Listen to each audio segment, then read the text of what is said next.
വിശുദ്ധനായ തോമാസ് ശ്ലീഹായുടെ വിശ്വാസ പാതയിൽ അദ്ദേഹം ഏതാണ്ട് 3 തലത്തിലുള്ള വിശ്വാസത്തിലൂടെ കടന്നുപോയിട്ടുണ്ട്.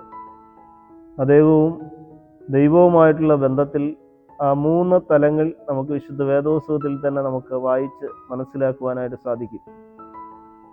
ഒന്നാമത് അദ്ദേഹത്തിൽ കണ്ട ഒരു വിശ്വാസ തലം വൈകാരിക വിശ്വാസമാണ്, ഇമോഷണൽ ഫെയ്ത്ത്.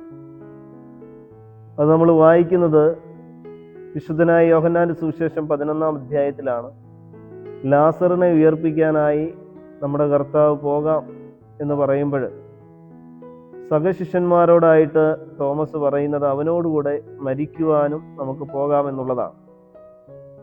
നമ്മളിവിടെ മനസ്സിലാക്കുന്ന ഒരു കാര്യം, യേശുവിൻ്റെ മരണം സംബന്ധിച്ചുള്ള ആ ഘട്ടത്തിൽ തോമസിന്റെ നിലപാടുകൾ ഇതിൽ നിന്നും തികച്ചും വ്യത്യസ്തമായിരുന്നു എന്നുള്ളതാണ്. തോമസും മറ്റു ശിഷ്യന്മാരും ഒക്കെ ഓടി ഒളിക്കുന്നതായിട്ടാണ് നമ്മൾ റുമീൻ സെതറാകളിലൊക്കെ വായിച്ച് കേട്ടിട്ടുള്ളത്. അപ്പോൾ അവിടെ ഈ വിശ്വാസം അദ്ദേഹം പറയുന്നത് ഒരു വൈകാരികമായ ഒരു തലത്തിൽ നിന്നുകൊണ്ട് മാത്രമാണ്. വികാര തീവ്രതയിൽ നമ്മൾ വിളിച്ചു കൂവുന്ന എല്ലാം വിശ്വാസമാണെന്ന് നമുക്ക് പറയുവാനായിട്ട് സാധിക്കുകയില്ല. അതിന് വേണ്ടത്ര ആഴങ്ങളില്ല. വിശ്വാസത്തിൻ്റെ മാനദണ്ഡം എന്ന് പറയുന്ന അളവുകോലെന്ന് പറയുന്നത് ഉയരങ്ങളെക്കാൾ കൂടുതലായി ആഴമാണ്. എന്നാൽ രണ്ടാമത്തെ ഒരു വിശ്വാസം അദ്ദേഹത്തിൽ കാണുന്നത് യുക്തിപരമായ വിശ്വാസമാണ്.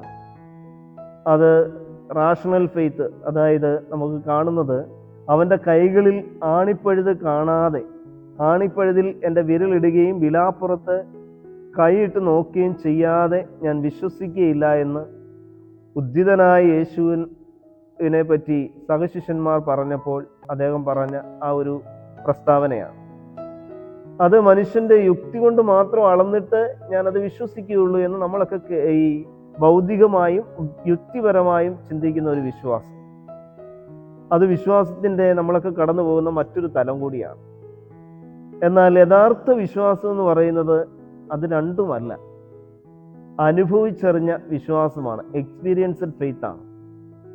അത് അദ്ദേഹത്തിൽ കാണുന്നത് ഉദ്ധിതനായ യേശുവിനെ അദ്ദേഹം നേരിട്ട് ദർശിക്കുകയും എൻ്റെ കർത്താവ് എൻ്റെ ദൈവവുമേ എന്ന് ഏറ്റുപറയുകയും ചെയ്ത അവസാന നിമിഷമാണ്.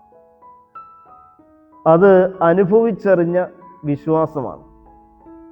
ആ അനുഭവം എന്ന് പറയുന്നത് യേശുവിൻ്റെ മുറിവുകളിൽ തൊട്ട് മനസ്സിലാക്കിയ ആ ഒരു ആഴം മനസ്സിലാക്കിയ ഒരു വിശ്വാസമാണ്.